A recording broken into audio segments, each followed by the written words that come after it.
Iran is undergoing a demographic crisis. A growing number of Iranians are not getting married and not having kids. It's part of a trend that has alarmed both the religious authorities in Iran and even billionaire business tycoon Elon Musk. Iran is calling for the removal of educational content that may discourage people from having children.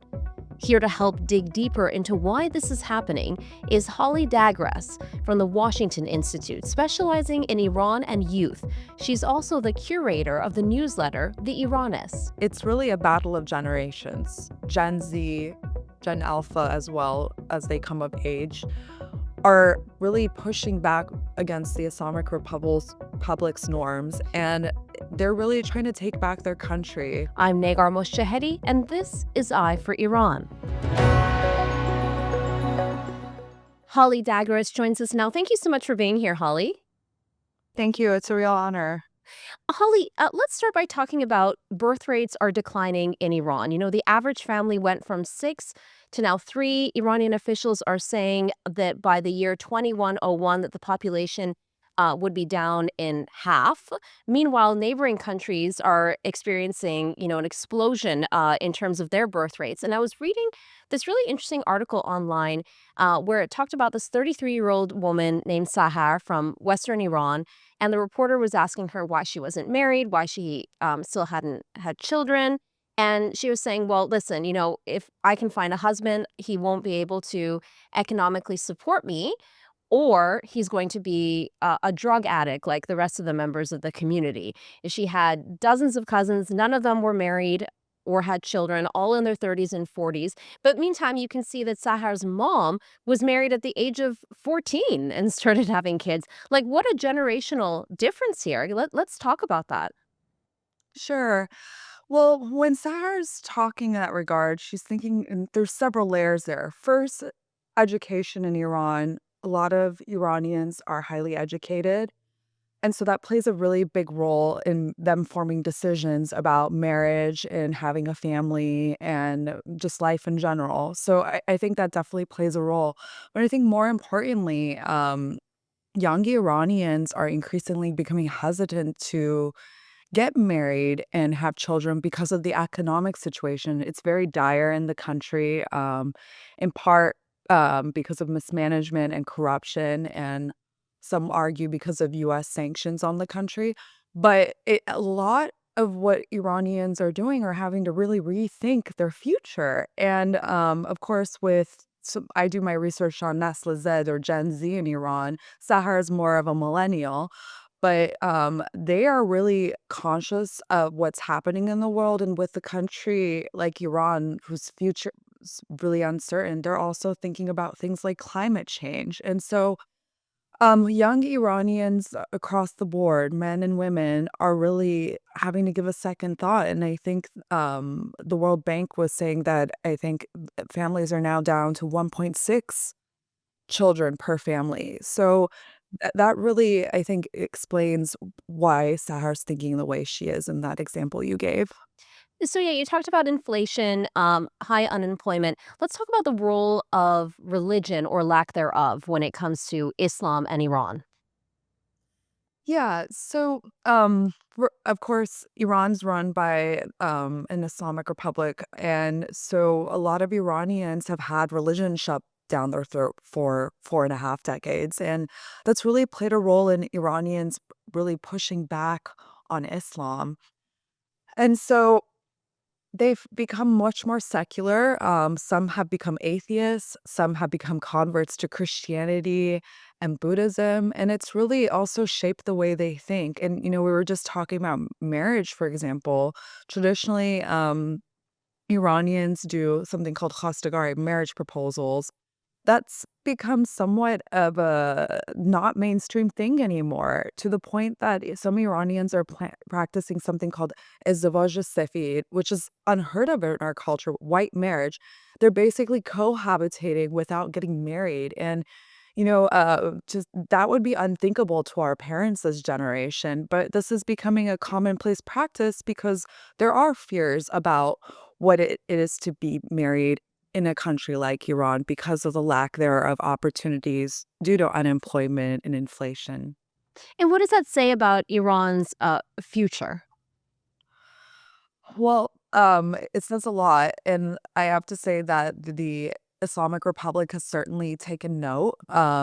In I believe in 1999 or 2000, Iran actually got an award, a population award from the United Nations because they had brought down their birth rate so much from the years of the revolution. And it was applauded because there was really a concern about the population doubling. But now they're in a situation where they're not really having a population, and so authorities have been cracking down, unfortunately, on contraceptives, whether it be birth control, condoms, and it's really, opened a conversation about family planning and women's rights and their right to choose, and so when you that's one angle of it, but I think the bigger picture is it shows that Iranians really don't see themselves having a future there, and it also plays a role in why we're seeing a big brain drain. Iran has historically always had a brain drain in the country, but in the past few years, I would say since 2017 onwards, we've really seen an uptick in a way we hadn't seen before of Iranians leaving the country for better opportunities because they don't see the opportunities in their country and they don't see themselves having a future in Iran. Yeah, no, definitely. It's really interesting. And when we go back to the example of Sahar talking about there being, a lot of male drug addicts in her community, can you speak to that phenomenon? And are we seeing that in this new generation as well that you're examining, Gen Z? So, unfortunately, drug abuse and addiction has been very prevalent in the recent decades. And I think part of it, of course, is because there's, I would say, an endemic of depression in the country because people feel that they cannot meet their economic needs because of the repression that they experience on a day in and day out. A lot of Iranians are turning to things like opium. When I was growing up in Tehran in the early 2000s, there was a lot of talk about shisha or crystal meth. And so a lot of Iranians are using these drugs to numb themselves, to numb the pain, and it's only gotten worse. I think with the some of the younger generations, millennials and Gen Z, party drugs are very prevalent. And of course, alcoholism. Alcoholism has been a big thing. Alcohol is, of course, haram or forbidden in Iran, but there's been for decades now, Iranians have been buying bootleg versions of alcohol, and there's been instances, of course, we've had Western media reports on it as well of alcohol poisoning. But I've also heard that some of these Gen Zers are so desperate for like a hit of alcohol because they become addicted to alcohol that they're purchasing ethanol from a pharmacy and drinking it. Wow, that's So so sad. it That's is. that's terrible. And when you talk about Gen Z, would you consider how would you characterize Iran as a country? Do you see this as an Islamic country anymore? Well, 60% of the country is under the age of 35. And when you look at Gen Z, they really stand out from previous generations. And I think I should note that in Iran, they actually don't speak in generational terms, they speak in decades. So they're called Dai Hashtadi or from the 1380s in the Iranian calendar. And this generation really stands out because they're the first to be born with internet and social media and satellite dishes at their fingertips, albeit internet and social media is censored and they have to use circumvention tools to get online. And so this generation has really absorbed what the rest of the world is doing and thinking, be it in how they dress and how they express themselves and even in the lingo, some of the Gen Z lingo in English you hear in America, Iranian Gen Z also speaks it. And you really notice that this is a very different generation because their parents also played a role in their upbringing. Their parents had to live under the most repressive years of the Islamic Republic. And when they had their own children, they wanted to give them more space to grow and express themselves. And so they were allowed to, at least in their home settings, to do things in a way that you and I, had we grown up in Iran, as in the 80s and 90s, we would have had a very different experience than the kids do today. And it's really become a struggle for the Islamic Republic. They actually don't know what to do with these kids. Some of them have, I think the Iranian officials have somewhat given up on Gen Z and shaping them to be what they would call like the perfect Islamic citizen. So they've been actually looking at the next generation, which is Gen Alpha. And so you see this, for example, when they came up with the song Salam Farmande or Salute Commander. You mostly when you see kids singing it, it's Gen Alpha kids that are part of like the regime choirs, and that they're being forced to sing it at schools. And now we also have, Gen Beta, the children that were born in 2025 this year. And so I think they're having to think ahead because really they're struggling, and I think the prime example of how they struggled here was the Women Life Freedom Uprising itself. It was led by Gen Z girls and women, and so, they recognize that there's a problem on their hands right now. And do you think that they would be able, through that indoctrination that you just spoke of, to be able to form or manipulate this Gen Alpha and Gen Beta? I think that they're trying to think outside the box. Whether it's going to be successful is another conversation. We've, of course, seen that the IRGC has been playing more with not Islamic motifs, but more nationalistic ones. For instance, they've made a play about the Shahnameh or the Book of Kings. And so they're really trying to tap more into Iranian nationalism, which is much more palatable to the average Iranian, regardless of age these days, than more Islamic motifs. And so they're doing stuff like that. They're looking to musicians and comedians inside the country more. One instance in the past decade was famously rapper Tantalu, who was an underground rapper, and he had been recruited by the RGC to sing pro-regime songs, and he's one of the most famous rappers in the country and is now on death row. But it's stuff like that that they're trying to get more creative and more cultural to tap into the new generations. And there's this video that went viral. I can't play it out right now because it's in Farsi, but it was basically a reporter inside Iran going up to this Gen Z and showing pictures of um, Khomeini and Khamenei, and they really couldn't tell the difference between the two of them. What is that? What was your reaction actually when you first saw that video? It didn't surprise me one bit because this generation really has nothing in common with the clerical establishment. They're geriatric and old, and I mean, the fact that they couldn't tell one old bearded man from another apart didn't entirely shock me because they just don't relate to them. But I think it's shocking on the other hand because, Iranian state textbooks teach you about them. Their pictures are in the books. How could you not know? But I think it Exactly. Yeah, and just their shows pictures are too everywhere. everywhere, like Big Brother. So it just goes to show they just don't care. They don't care about this regime, that they don't care about the upper echelon of the clerical establishment, and they rather listen to their music. They'd rather dress freely. And in that video, it was actually, I think, state made, and it was basically showing how Gen Z is bad.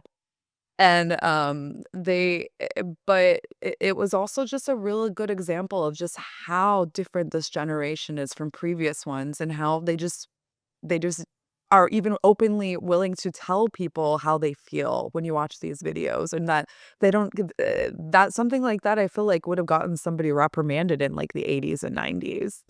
Oh, definitely. In fact, I felt that the journalist asking the question was kind of laughing it off almost, right? Yeah, yeah, it's just like, so what Awkward do we do awkward feeling, now? right? Yeah. Yeah. And do you feel that it was intentional, like you said? I mean, their pictures are everywhere, they're in the textbooks. Was that intentional on their part to kinda make a statement, or do they really actually not know the difference? I mean, it's hard I to really say, but Yeah, I really can't, explain what the thinking was there, but I mean, we also have instances in America where people come and ask people questions like, "Who's our vice president? Who's our president?" Sometimes, and like people, you can't tell if they're They really joking don't or know, yeah. not. Yeah, and so I just think it just goes to show that people don't really care about in Iran specifically. They don't care about the leadership at the top because they feel that they're not represented by them, and we've really seen that with the Women Life Freedom Uprising, for instance, that the core message of that uprising was they wanted the regime gone, and it was very evident in their chants. And, just to segue back to a little bit about the conversation about Gen Z, I don't know, have you seen The Seed of the Sacred Fig yet? I've heard of it, yes. Okay, well, I'm not gonna spoil it, but I highly recommend you watch it and our listeners watch it because those dynamics we're talking about, these generational divides, are playing out in this family as a microcosm, and this story centers around a conservative family in Iran, and you see that the daughters are thinking one way and very different than what the parents think. And of course, the story plays out during Women Life Freedom. But this very conversation you and I are having, Nagar, is exactly what plays out in this movie. And so and it really hints at this generational divide that we're discussing right now. And is that creating, conflict at all? Absolutely.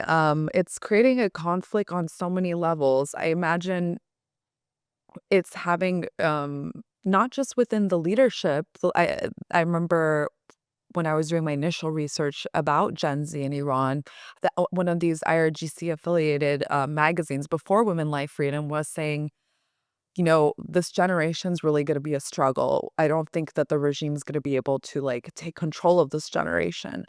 And I think I can't speak for every family, but I think there's been a lot of, conversations within families about the just, "Oh, well, when I was your age, that's not how my life was." And Gen Z Iranians will be like, "Well, that's what you decided. I don't want this regime. If that's like, you're the ones that put these guys in place, and I'm here to say I didn't want this, and I'm gonna do something about it." And it's kind of the mentality you see across Gen Z globally.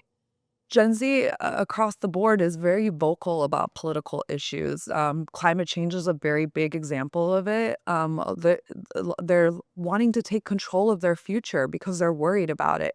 And in Iran, it's no different, but I think it comes with the caveat that they're living under an authoritarian government. And so when they're going out in the streets, they're literally risking their lives because they might be beaten to death by batons or shot to death or end up raped and tortured in prisons in Iran. So there's a whole nother layer there that a Gen Zer in America or Canada isn't experiencing.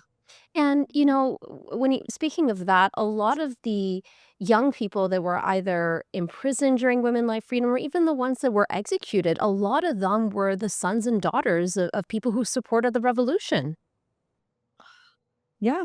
And it's just and that's the irony of it is that, a lot of Iranian conservative families are having these conversations at home right now over the past few years. People that have supported the regime for decades are actually kind of coming to terms and saying, well, this is not what we signed up for. This mismanagement, this corruption, this repression, this dire economic situation we're living in, and this is why we see anti-regime sentiment at an all-time high within the country. And of course we can't measure it, but there's a lot of conversations happening even within conservative families that were traditionally pro-regime about where things are going in the country because of how the Islamic Republic has directed the future of the country, particularly in the past few years. And it's also in many ways shaping and changing the culture of Iran itself. There was another video that came out a few days ago of a political science professor from Iran itself speaking in Qatar about how Iranians inside Iran are very pro-Israel and pro-Trump. You'd be surprised at the number of Iranian who hate Palestinian. but I saw it with my own eyes during the past 15 months. The degree of hatred of younger generation of Iranian against Palestinian. That video was very noteworthy because, as you said, he said that Iranians have become pro-Trump and pro-Israel, and it's because Iranians are so frustrated with the status quo. They want the regime gone, but they're looking and hoping that someone like President Donald Trump, via maximum pressure, or Israel, through perhaps an attack on the country's nuclear facilities, would actually be able to oust this regime somehow or bring it to a collapse. And this is a conversation that isn't surprising to me at all because we've seen in different iterations Iranians talk like this. Even when Iran had attacked Israel and Israel had retaliated, there was some graffiti on the walls in various parts of the country that had said some things along the lines of, Israel hit them, they don't have the guts.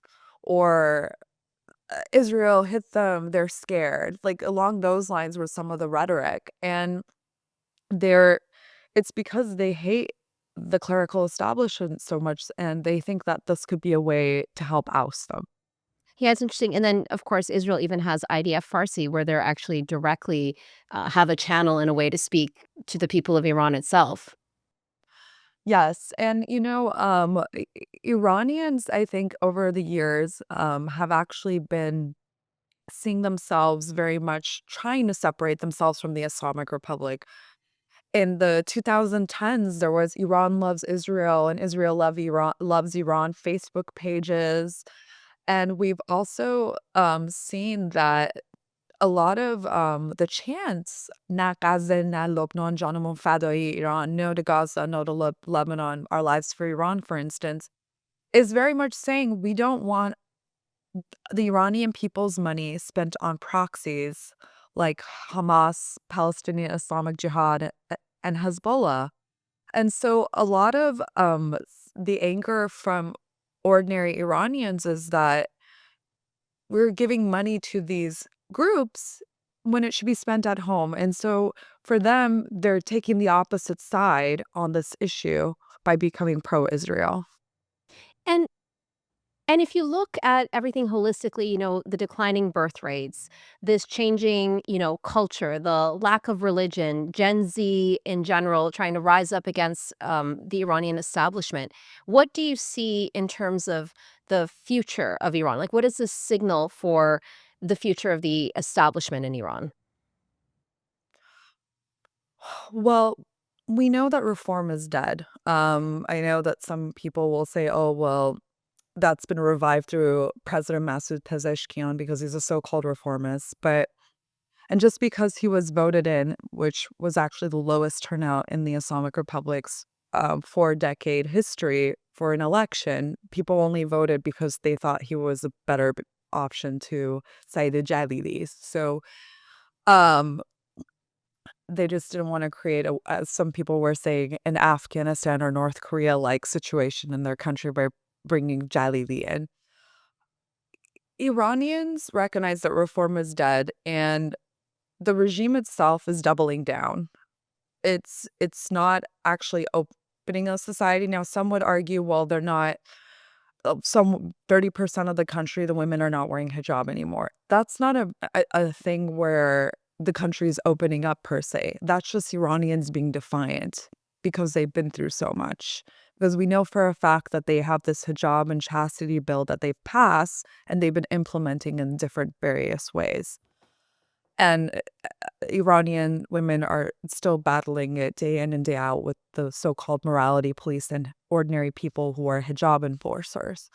So what we're seeing now is a climate where it's really a battle of generations. Gen Z, Gen Alpha as well as they come of age are really pushing back against the Islamic Republic's norms, and they're really trying to take back their country. Whether they succeed is another thing, but the way the country is going, inevitably they're gonna win in some shape or form this fight for the country's future, at least in terms of civil liberties. I think that they're really going to have a hard time having to manage 60% of the country when they're not abiding by rules. And so if they don't adapt to that, inevitably, this generation that doesn't want them there is going to somehow push back. And I think you'd agree with me here, women life freedom is not over. It's a movement. And it's playing out day in and day out, whether it's someone like Nobel laureate Nargis Mohammadi chanting it and writing "End Gender Apartheid" on her hand when she's on furlough, or a 16-year-old girl um, with a skateboard and pink hair walking down the street without mandatory hijab. And so I I really think that another uprising is inevitable given the climate Iran is in. Whether it would lead to a collapse of regime is anyone's guess in the future, but, you know, we're in the post-October 7th world, and as an analyst, we have to be humble because everything that's happened since then, no one could predict. And I think that Iran is very much in a precarious condition right now, and the next 4 years will really determine the country's future from many levels. Hey, that's so fascinating to know that it's the Gen Z behind so much of this. Very much so, and, that's exactly the message of the Oscar-nominated film, The Seed of the Sacred Fig, so it's Okay, I'm not gonna have just to me saying. watch it. I heard about it, and I was like, Yes, I have to watch this yes, now." I've been raving about it because I'm also like, "Oh, this is like my work in art." So, It's your thesis. yeah. Yeah, yeah, and that's the message it gives at the it gives, and so I don't wanna spoil it, but I think that a lot of Iranians, whether you're a director of a film or a parent in Tehran or a Saghez or wherever, are starting to look to this generation and say, These guys are it. They're the ones that have the potential to do some big changes in this country."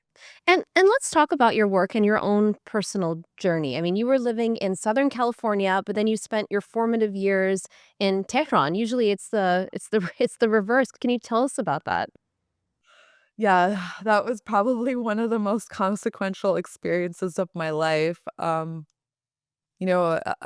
I moved to Iran, it was 1999, and I had just turned 13, and that's a time for American girls that think about crushes, what's like school dances.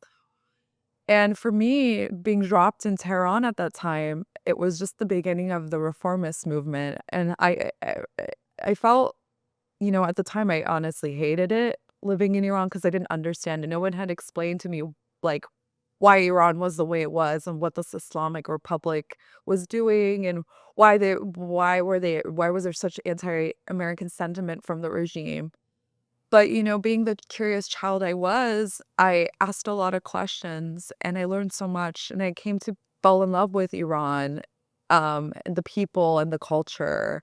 And it made me really proud to be half Iranian. And so being there during the reformist movement, seeing the country change in terms of how people could express themselves. Of course, this is while living under the Islamic Republic. People were pushing boundaries. And of course, being there during the global war on terror, the post 9/11 wars in Afghanistan and Iraq, it really shaped me to be interested in US foreign policy in the Middle East. And when I left, I realized that a lot of people didn't understand Iran. They didn't see it the way I saw it. And so they just saw it through the eyes of the Islamic Republic, the clerics at the top. And so I made it my mission in my career to kind of talk about the Iran that people don't know exists. And I'm very proud to have done that and to continue doing that. So talking about things like Gen Z in Iran, like we're discussing right now, and bringing that to the forefront of conversations and helping people understand that Iranians are not their regime. And how did that experience form your opinion and your own relationship then with Gen Z? As someone like yourself that spent your formative years in Iran, how do you see those who are right now spending their formative years in Iran right now, too? So, I, of course, lived with Western privilege in Iran. I had an American passport, but what really kind of also drew me to them was that I saw so much of myself in Gen Z. Being American kid in Tehran, my mom would let me dye my hair pink and blue and red, and Gen Z style is basically 90s, 2000s style, I and I would lip sync and dance in the mirror, and a lot of the things that I see Iranian Gen Z does, they love dyeing their hair the colors of the rainbow. They dress the same way as I did as a teenager, and of course, we didn't have TikTok back then or Instagram Reels, but we had video cameras, and I have videos of me doing very much the same silly stuff that Iranian Gen Z does, like Nika Shah Kanami and, Sarina Esmailzadeh, who were both brutally killed by security forces, these young teenage girls during Women Life Freedom.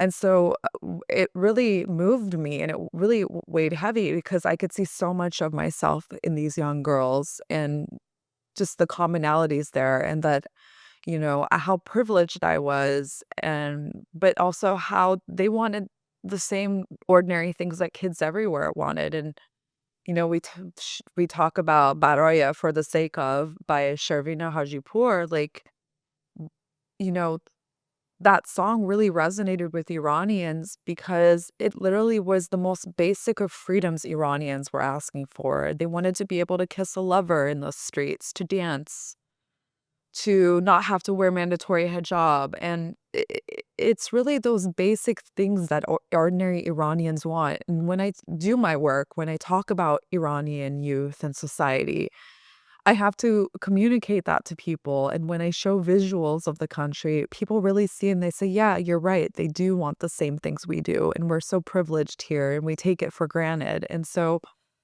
there is that commonality that it doesn't matter if you're a kid in Iran or a kid in America, you want the same needs. You have the same needs, and you want the same things.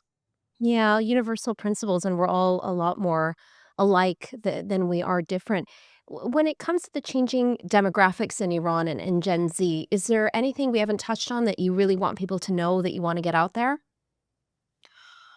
Well, I think that when we talk about Gen Z, I don't wanna paint them as a broad brush as all of Gen Z is anti-regime. There is a pro-regime component, and they do exist. They're, of course, smaller in numbers because Iran is going in a direction where majority Iranians have become anti-regime across the board, but they do exist. They're the new recruits for the IRGC, they're the new recruits for the Basij or the police, security forces. So they very much exist, and I don't wanna make it seem like I'm saying every Gen Zer is fitting into one box, but, that number is obviously becoming increasingly smaller because Gen Z is a very much a curious generation.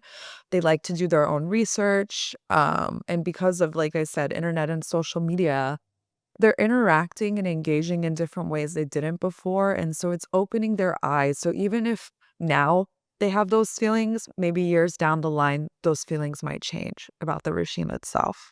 Thank you so much, Holly. We really appreciate your time. My pleasure. This was great. If you like this episode, hit the like button, leave us a comment. We'd love to know what you think. The Eye for Iran podcast series is created by Iran International, the go-to destination for expert Iranian news in both Farsi and English. For more, head to our dedicated English website, iranintl.com/en.